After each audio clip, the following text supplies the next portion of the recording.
कहानी शुरू होती है एक जंगल को दिखाते हुए। एक आदमी पागलों की तरह इस जंगल से निकलने की कोशिश में था। जंगल इतना घना था कि यहाँ से बाहर जाने का कोई रास्ता नहीं नजर आ रहा था। ये इंसान सूरज को देखते हुए आगे बढ़ा था, लेकिन अब सूरज भी ढल चुका था। लेकिन उसने भागना नहीं छोड़ा।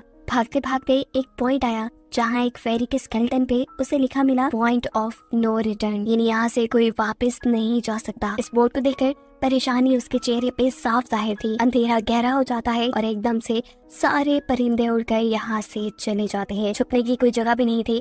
यह आदमी बहुत ज्यादा डर रहा था, इसीलिए दरख्त के ऊपर चढ़ जाता है और उसकी बदकिस्मती कि वो इतने ऊंचे दरख्त से गिर गया। इससे पहले कि वो बेहोश हो जाता, हम देखते हैं कि कोई उसे खींच के ले गया। खींचने वाला कौन था ये नहीं दिखाया गया, लेकिन हमें इस आदमी की दर्द भरी चीखें सुनाई दी गई। सीन कट होता है और हमें 6 दिन बाद शहर में मीना नाम की एक लड़की को दिखाया जाता है। मीना की कोई दोस्त या फैमिली नहीं थी सिवाय एक बहन के। इस टाइम वो जिस पेट स्टोर पे काम कर रही थी, उसके बॉस उसे एक पैरट को जू पे छोड़ कर आने का ऑर्डर देते हैं। मीना इस पैरट को उठाकर अपने घर ले जाती है क्योंकि उसे अगले दिन जू जाना था। रात उसने इस पैरट के साथ गुजारी और फिर सुबह होने पर वो इस पैरट को लेकर जू के लिए निकल गई। लंबी सड़क पर चलते चलते एकदम से शायद उसने गलत टर्न ले लिया और वो पहुंच गई जंगल के बीचों बीच। ये वही जंगल था जहां हम पहले एक आदमी को गायब होता देख चुके हैं। पहले तो वो अपनी गाड़ी के जरिए ही इस जंगल के अंदर जाती रही, लेकिन जब उसे यहाँ से बाहर निकलने का रास्ता समझ नहीं आया तो उसे इस गाड़ी से उतरना पड़ा। उसे लगा कि शायद यहाँ करीब कोई होगा जिससे वो मदद मांग ले। वो अपने पैरट को लेकर आगे बढ़ने लग जाती है। अंधेरा भी गहरा होता जा रहा था। एकदम से पहले की तरह ही सभी परिंदे इन दरख्तों से उड़ जाते हैं। मीना को अब डर लगने लगा था क्योंकि जमीन भी जोर जोर से हिल रही थी। उसे अपने करीब किसी के होने का भी एहसास होता है। दूर एक बूढ़ी औरत भाग रही थी। मीना भागते हुए उसका पीछा करती है। वो उसे मदद मांग रही थी, लेकिन वो औरत रुकती नहीं, भागती रहती है। मीना जब उसका पीछा करते करते थक गई तो वो वहाँ रुक गई। उसके रुकने पर बूढ़ी औरत ने उसे आवाज देकर कहा, अगर जिंदा रहना चाहती हो तो तेजी से भागकर हमारी तरफ आओ। ये सुनते ही मीना दोबारा उस बूढ़ी औरत की तरफ भागी और वो बूढ़ी औरत उसका हाथ पकड़कर उसे एक घर में ले आई। घर आते ही उसने इस घर को लॉक कर लिया। ये कोई घर नहीं था बल्कि एक काफी अजीब कमरा था जिसपे एक बहुत बड़ा सा मिरर लगा हुआ था। इस बूढ़ी औरत के साथ यहाँ 2 और लोग भी थे। मीना घबराकर इन लोगों से पूछती है ये कौन सी जगह है। ये लोग कोई जवाब नहीं देते और उसे मिरर के सामने खड़े होने को कहते हैं क्योंकि कोई उन्हें देखने आने वाला था। मीना पूछती है आखिर कौन देखने आ रहा है, तो वो बूढ़ी औरत मेडलाइन जवाब देती है हमें वॉचर्स देखने आ रहे हैं। एकदम से यहाँ अजीबोगरीब आवाजें भी गूंजने लगी। इस बूढ़ी औरत ने बताया कि वॉचर्स तुम्हारे आने से खुश है, वो यहाँ तालियां बजा रहे हैं तुम्हारे लिए। मीना बुरी तरह कंफ्यूज थी। मेडलाइन जिन्हें वॉचर्स कह रही थी उन्हें ना तो अभी तक मूवी में दिखाया गया और ना ही मीना या किसी और ने उन्हें देखा था। ये रात गुजर जाती है। सुबह होने पर ये लोग इस जगह से बाहर निकल आते हैं। मेडलाइन बताती है कि वो वॉचर्स सिर्फ रात में ही बाहर निकलते हैं, दिन के वक्त हम लोग जंगल में आजाद घूम सकते हैं। मीना को इस जंगल में नहीं रहना था, वो यहाँ से निकलने के लिए आगे बढ़ जाती है, पर मेडलाइन कहती है ये तुम्हारा अच्छा फैसला नहीं, इस जंगल से बाहर निकलने का कोई रास्ता नहीं है। रात होने से पहले पहले हमें इस घर में वापस आना पड़ता है। अगर तुम लेट हो गई तो तुम अपनी जान से हाथ तो बैठोगी। मीना किसी की बात नहीं सुनती और अपने पैरट को लिए आगे बढ़ती रहती है। आगे बढ़ने पर उसे भी वही साइन दिखाई दिए, पॉइंट ऑफ नो रिटर्न वाले। इन्हें देखकर वो घबरा तो गई, लेकिन पहले वाली लड़की की तरह ही वो सूरज को देखकर सूरज की डायरेक्शन में आगे बढ़ती रही, पर जंगल से निकलने में कामयाब नहीं हो सकी। एकदम से उसे जमीन के नीचे हलचल महसूस हुई। वो डर गई और वापस उसी घर की तरफ भागी। वो हार चुकी थी। यहाँ मेडलाइन उसे हौसला देती है और कहती है कि सिर्फ तुम ही नहीं जिसने यहाँ से निकलने की कोशिश की और हार गई, हम भी तुम्हारी तरह ही हार कर यहाँ रुके हैं। यहाँ से बाहर निकलने का कोई रास्ता नहीं। ये जंगल आत्माओं को अपनी तरफ लेकर आता है और फिर अजीब अजीब चीजें इंसानों को दिखाता है। ये तुम्हें पागल भी कर सकता है, इसीलिए अगर जिंदा रहने चाहती हो तो हमारे साथ ही रहो। ये जंगल एक शिकारी है और हम सब उसका शिकार। मेडलाइन उसे पॉइंट ऑफ नो रिटर्न वाले काफी सारे साइन बोर्ड दिखाती है जो कि जंगल में गोल दायरे में लगाए गए थे। मेडलाइन बताती है कि ये हमारे घर से आधे दिन के फासले पे लगे हैं। अगर इससे आगे गए तो वापस लौटना मुश्किल हो जाएगा, इसलिए कभी भी ये तुम्हें नजर आए तो तुम इन्हें इग्नोर मत करना। मीना पूछती है ये सब किसने बनाया, तो वो जवाब देती है ये एक प्रोफेसर ने बनाया था। रात हो जाती है कि लोग वापस उस घर के अंदर आ जाते हैं। हर रात वॉचर्स उन्हें देखने के लिए आते थे। आज किरा नामी लड़की उनके सामने डांस करती है और कहती है ये सब उन्हें पसंद है। ऐसा नहीं था कि इन चारों को हर रात वॉचर्स के सामने खड़ा ही रहना पड़ता था। ये लोग जो चाहते वो कर सकते थे, लेकिन उनकी तरफ अपनी कमर नहीं कर सकते थे। रात में तो इन्हें सिर्फ वॉचर्स का मसला था, लेकिन दिन में भी इन्हें बहुत मुश्किलों का सामना करना पड़ता था। ये जंगल से हर रोज कुछ न कुछ हंट करके लेके आते थे, जिनसे इनका गुजारा होता था। अगले दिन कीरा और मीना दोनों जंगल में खाना इकट्ठा करने के लिए जाती है। मीना कीरा से सवाल करते हैं आखिर के वॉचर्स चाहते क्या हैं? कीरा बताती है मुझे भी कुछ खास नहीं पता, लेकिन मैडेलाइन के पास एक थ्योरी है। उसके मुताबिक ये वॉचर्स हमें देखते हैं, हमें ऑब्जर्व करते हैं, लेकिन अगर हमने इन वॉचर्स को देखा तो हम पागल हो जाएंगे। कीरा अब उसे एक गड्ढा दिखाती है और कहती है ऐसे बहुत से गड्ढे जंगल में मौजूद हैं। दिन के वक्त ये सारे के सारे वॉचर्स इन गड्ढों में रहते हैं और रात में वो यहाँ से बाहर निकल आते हैं। मीना कीरा को बताती है कि उन्हें यहाँ फंसे हुए 6 महीने हो गए हैं। कीरा का हस्बैंड जंगल में रास्ता ढूंढने के लिए निकला है। उसे उम्मीद है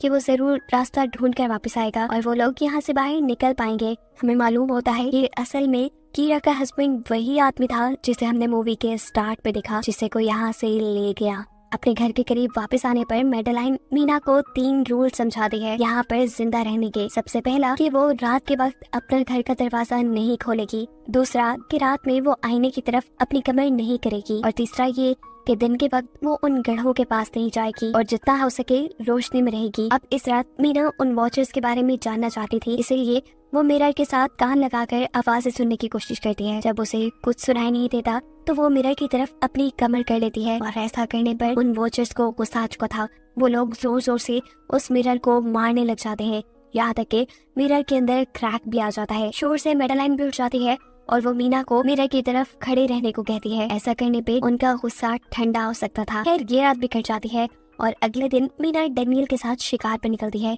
मीना क्योंकि अपने अच्छे दिन यहाँ जाया नहीं करना चाहती थी, इसलिए वो यहाँ से निकलने की तैयारी कर रही थी। वो डैनियल से पूछती है क्या आज तक तुमने किसी वॉचर को देखा? डैनियल ना में जवाब देता है। तब मीना डैनियल को समझाती है कि मुझे लगता है कि ये सब मैडेलाइन की बनाई हुई कहानियां हैं, जिसके अंदर वो हमें फंसा रही है। हमें जरूर इन गढ़ों को जाकर चेक करना चाहिए, शायद हमें यहाँ से बाहर जाने का कोई रास्ता मिल जाए। डैनियल जो कि खुद यहाँ से बाहर जाना चाहता था ना की बातें मान लेता है और अब मीना अपने साथ रस्सी बांधकर उस गड्ढे के अंदर उतरती है।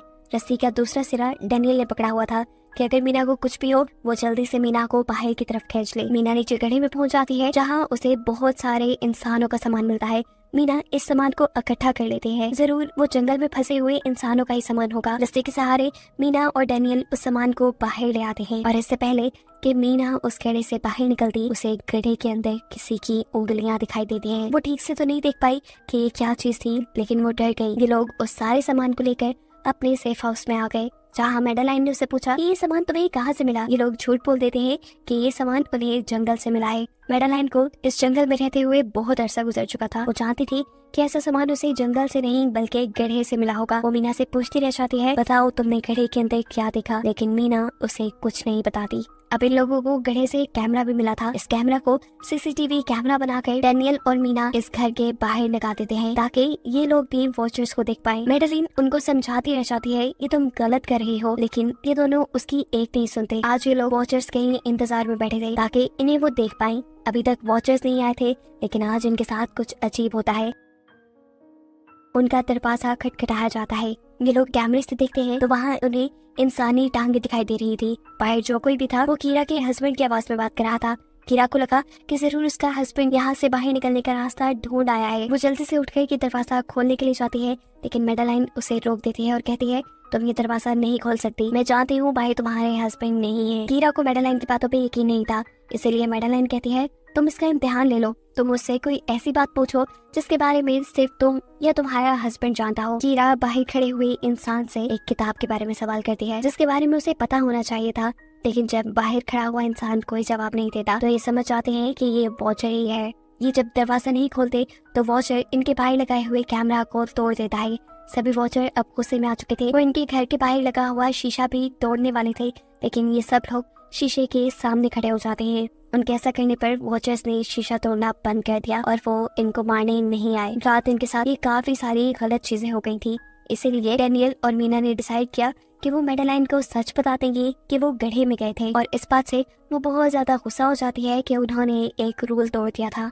मैडेलाइन उस गड्ढे से लाया हुआ सारा सामान उठाकर वापस उसी गड्ढे में फेंक देती है और अब ना चाहते हुए मीना भी यही रहने वाली थी। वक्त गुजरता गया, मौसम भी बदल गया। सर्दियाँ आ गई थी, लेकिन अभी तक ये लोग यही फंसे थे।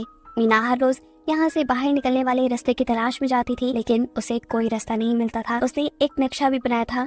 उसे यकीन था कि कभी तो वो ये नक्शा पूरा कर ही लेगी। सर्दियों की वजह से इन्हें खाना भी ठीक से नहीं मिल रहा था और खाना ना मिलने की वजह से इनकी दिमागी हालत खराब होती जा रही थी। और इसी सब में मैडेलिन और डैनियल का झगड़ा हो जाता है। उसे में वो मैडेलिन के साथ साथ मीना को भी बाहर ही छोड़ के कीरा को सेफ हाउस में ले जाकर लॉक कर देता है। अंधेरा भी होने वाला था। मैडेलिन और मीना बहुत दरवाजा खटखटाती है। डैनियल की मिन्नतें करती है कि प्लीज ये दरवाजा खोल दो, लेकिन वो दरवाजा नहीं खोलता। फिर अंधेरा भी हो गया और मजबूरन इन्हें अपनी जान बचाने के लिए एक घने दरख्त के नीचे खड़ा होना पड़ा। अब तो इन्हें वॉचर्स के आने की आहटें भी सुनाई दे रही थी।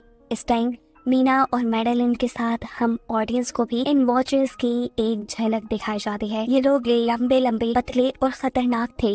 अपने गढ़ों से निकलकर ये सब इंसानों को देखने के लिए इस सेफ रूम तक पहुंचते हैं। और जब ये लोग देखते हैं कि मीना और मैडेलिन वहाँ नहीं है, तो उनको खाने के लिए ये लोग जंगल में उन्हें ढूंढने लग जाते हैं। और इन क्रिएचर्स के दूर जाते ही मीना और मैडेलिन को मौका मिल जाता है दोबारा अपने सेफ हाउस तक आने का। इस मर्तबा वो जोर जोर से दरवाजा खटखटाते हैं और आखिर डैनियल उनके लिए दरवाजा खोल ही देता है। ये लोग घबराए हुए थे क्योंकि इन लोगों ने अब वो क्रिएचर देख ली थी। मैडेलिन इन सब से आकर कहती है कि मैंने तुमसे झूठ बोला था कि मैं यहाँ पे फंस गई। असल में मैं इन्हीं क्रिएचर्स की तलाश में यहाँ आई थी, क्योंकि मैंने किताबों में पढ़ रखा था कि ये सारी क्रिएचर्स परियां हैं, फेरीज हैं। लेकिन यहाँ आकर मैंने जब इन्हें देखा तो मुझे पता चला कि ये तो मॉन्स्टर यानी राक्षस हैं और साथ ही साथ काफी अक्लमंद भी। ये लोग भेस बदल सकते हैं। मैंने जिसको देखा था उसने बिल्कुल मेरे जैसा ही अपना रूप बना लिया था, बस उसके बाल थोड़े बिखरे हुए और आंखों के नीचे गड़े थे। मैंने उनकी इन हरकतों से अंदाजा लगाया कि वो हम जैसा बनने के लिए हर रोज कुछ सीखते हैं,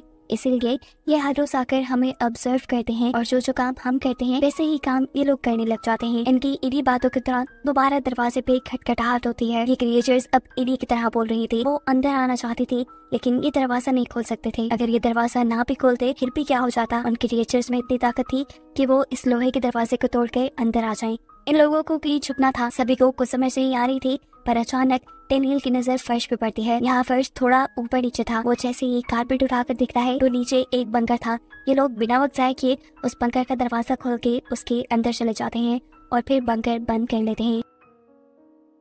ये लोग इस चीज से हैरान थे कि ये बंकर इतने अरसे से यहाँ था और इन लोगों को पता भी नहीं चला। इस बंकर के नीचे बहुत फैसिलिटीज थी, हजारों दिन का खाना, बहुत सारे टीवी, टेक्नोलॉजी और भी बहुत सा जरूरत का सामान रखा था। मीना जानना चाहती थी कि आखिर ये जगह किसने बनाई, इसीलिए वो इस कंप्यूटर को ऑन कर लेती है। इस कंप्यूटर में इंटरनेट तो नहीं था, लेकिन बहुत सा डाटा सेव था, जिसे खोलने पर इन्हें पता चलता है कि ये सारी जगह डॉक्टर मार्टिन ने बनाई थी।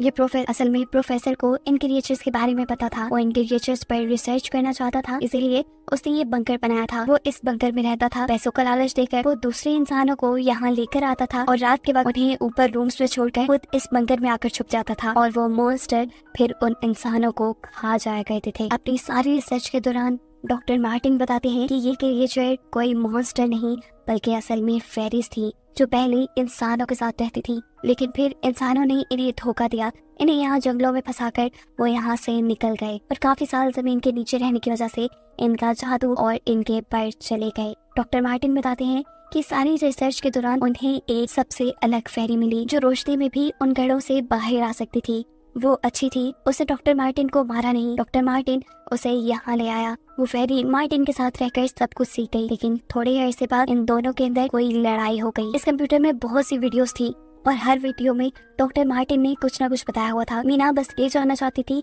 कि आखिर में क्या हुआ, इसीलिए वो सबसे आखिरी वीडियो प्ले करती है जिसमें वो देखती है कि प्रोफेसर खुद को और उस फेरी को मारने वाली है। मरने से पहले वो इस जंगल में फंसे हुए लोगों के लिए यहाँ से निकलने का रास्ता बता देता है और कहता है कि शाम में जिस डायरेक्शन में परिंदे भागते हैं उसी डायरेक्शन में भागने से वो लोग इस जंगल से निकल सकते हैं। उसने इस रिकॉर्डेड मैसेज में कहा था कि अगर कोई इस जंगल से निकलने में कामयाब हो गया तो यूनिवर्सिटी में जाकर मेरी सारी रिसर्च तबाह कर देना। बस कुछ राज ही रहने चाहिए। मैंने यहाँ आकर बहुत बड़ी गलती की थी। मैं वो दुनिया नहीं बना सका जिसका मैंने ख्वाब देखा था। मैं इंसानों और फेरिस को एक साथ नहीं रख पाया। खैर, आज रात इनकी काफी खुशी में कटती है क्योंकि इन्हें बाहर जाने का रास्ता मिल गया था। सभी लोग अब बंकर से बाहर निकलते हैं तो देखते हैं कि इनका सेफ हाउस ऑन वॉचर्स ने पूरी तरह तबाह कर दिया है। ये लोग अब यहाँ जंगल से निकलने के रास्ते में बढ़ जाते हैं। वो परिंदे जिनके बारे में प्रोफेसर बता रहे थे वो तो शाम को उड़ने वाले थे, लेकिन इन्हें शाम होने से पहले जंगल से बाहर निकलना था, इसलिए मीना अपने पास मौजूद पैरट को आजाद कर देती है। जिस डायरेक्शन में वो होता है ये लोग उसी डायरेक्शन में चलने लग जाते हैं। चलते हुए रास्ते में इन्हें एक कब्र मिली। मेडेलाइन इस कब्र को देखकर बताती है कि एक वक्त था जब ये लोग इंसानों के साथ रहते थे, लेकिन इंसानों ने इनके साथ बहुत बुरा किया, धोखा किया और इन्हें यहाँ जंगलों में छोड़कर वो चले गए। और क्योंकि इन फेरीज ने अपने पर और अपनी जात को खो दिया, इसलिए अब कभी वो इस जंगल से बाहर भी नहीं जा सकते। चलते हुए ये लोग एक नदी के पास पहुंच गए। फाइनली इस नदी के जरिए ये लोग इस जंगल से निकल सकते थे। शाम भी हो चुकी थी। वो फेरीज, वो वॉचर्स अब जमीन से बाहर निकलने लगे थे। इससे पहले कि ये लोग डॉक्टर मार्टिन की बोट में बैठकर यहाँ से दूर चले जाते, डेनियल को यहाँ अपना साथी जॉन मिल जाता है। वो जख्मी हालत में था। डेनियल उसकी मदद के लिए आगे बढ़ता है। बाकी सब अपनी बोट में बैठ गए थे। इससे पहले कि डेनियल वापस आता, ये लोग देखते हैं कि डेनियल जिसकी मदद करने गया वो कोई इंसान नहीं बल्कि रूप बदलने वाली फेरी थी, जिसने अब उनकी आंखों के सामने डेनियल का रूप ले लिया था। ये सब लोग डेनियल के लिए कुछ नहीं कर पाते। उस फेरी ने अब डेनियल के माथे पे एक निशान बनाते हुए उसे जान से ही मार डाला था। इन्हें मालूम होता है कि फेरीज ये नदी पार नहीं कर सकती और फाइनली ये लोग खुद इस नदी को पार करके शहर तक पहुंच जाते हैं। सीन कट होकर हमें दिखाया जाता है कि अब मीना डॉक्टर मार्टिन के कहे के मुताबिक उनकी यूनिवर्सिटी में उनका सारा डाटा खत्म करने के लिए आई है। और इससे पहले कि वो उनका रिसर्च डाटा डिलीट करती, उसे इसके जरिए एक नई बात पता चलती है कि जब हजारों साल पहले इंसान और फेरीज एक साथ रहते थे तो तब इनकी शादी भी हो जाया करती थी। ऐसे इंसानों और फेरीज के बच्चे भी हुए जिन्हें हाइब्रिड्स कहा जाता है। उसे यहाँ पे ये बात भी पता चली कि मेडेलाइन जो उन्हें वहाँ मिली थी वो कोई और नहीं बल्कि प्रोफेसर की वाइफ ही थी। वो कंफ्यूज हो जाती है कि मेडेलाइन ने उसे ये बातें क्यों नहीं बताई। इस सारी कंफ्यूजन को शेयर करने के लिए वो कीरा के पास आती है और उसे बताती है कि जिस मेडेलाइन से हम जंगल में मिले थे वो असल में प्रोफेसर मार्टिन की वाइफ थी, लेकिन उसने हमें ये सच्चाई इसलिए नहीं बताई क्योंकि वो एक इंसान नहीं बल्कि एक भेस बदलने वाली फेरी ही थी। ये सुनकर कीरा हैरान हो जाती है। असल में काफी सालों पहले प्रोफेसर की वाइफ मेडेलिन लंग्स कैंसर की वजह से मर गई थी। प्रोफेसर उनसे बहुत प्यार करते थे, वो उनके साथ ही रहना चाहते थे। और फिर प्रोफेसर को पता चला इन भेस बदलने वाली फेरीज के बारे में। अपनी वाइफ की फोटो दिखाते हुए उसने उस फेरी को मेडेलाइन जैसा बना दिया। अभी ये सारी बातें मीना बता ही रही थी तो एकदम से उसे पता चला कि वो ये सारी बातें कीरा को नहीं बल्कि मेडेलिन को ही बता रही है, जिसने इस वक्त कीरा का भेस बदला हुआ था। जैसे ही असली कीरा यहाँ आती है मेडेलिन उसे बेहोश कर देती है, जिसके बाद वो फौरन मीना पे हमला करने के लिए आगे बढ़ती है ताकि उसका राज ही रहे। इससे पहले कि वो मीना को मार देती, वो उसे कहती है मैं इकलौती थी जो जंगल में सबसे अलग थी। वहाँ सारी फेरीज मेरा मजाक उड़ाती थी। मैं दिन के वक्त भी बाहर निकल सकती थी। इसी गुस्से में उन्होंने मुझे वहाँ से बाहर निकाल दिया। तब मीना उसे कहती है तुम अलग नहीं थी, तुम बहुत ज्यादा खास थी। असल में तुम हाइब्रिड हो, आधी इंसान और आधी फेरी हो। इसी वजह से तुम फेरीज के साथ भी रह सकती हो और इंसानों के साथ भी, और यही वजह है कि तुम उस जंगल से बाहर निकल आई। मीना के सारा सच बताते ही एकदम से मेडेलिन के पास उसके पैर और उसके जादू वापिस आ जाता है, जिसके बाद वो मीना को यहीं छोड़कर यहाँ से उड़ जाती है। अब कहानी कुछ हफ्तों बाद की दिखाई जाती है जहाँ मीना अब अपनी बहन के पास गई है। जंगल और फेरी वाले सारे वाक्य के बाद वो काफी डर गई थी और अब वो अपनी बहन के साथ ही रहना चाहती थी। उसने अपनी बहन को बताया कि मुझे लगता है कि वो फेरी अभी भी मेरा पीछा करती है। तब मीना की बहन उसे कहती है तुम डरो नहीं, कुछ नहीं होगा। और कहानी के आखिरी सीन में हमें एक बच्ची को दिखाया जाता है जो कि इस वक्त भी मीना के घर के नीचे ही थी। ये कोई और नहीं बल्कि वो फेरी मेडेलाइन ही है जो इनकी दुनिया में इस बच्ची के रूप में रह रही है। और इसी को दिखाते हुए ये कहानी यहाँ खत्म हो जाती है।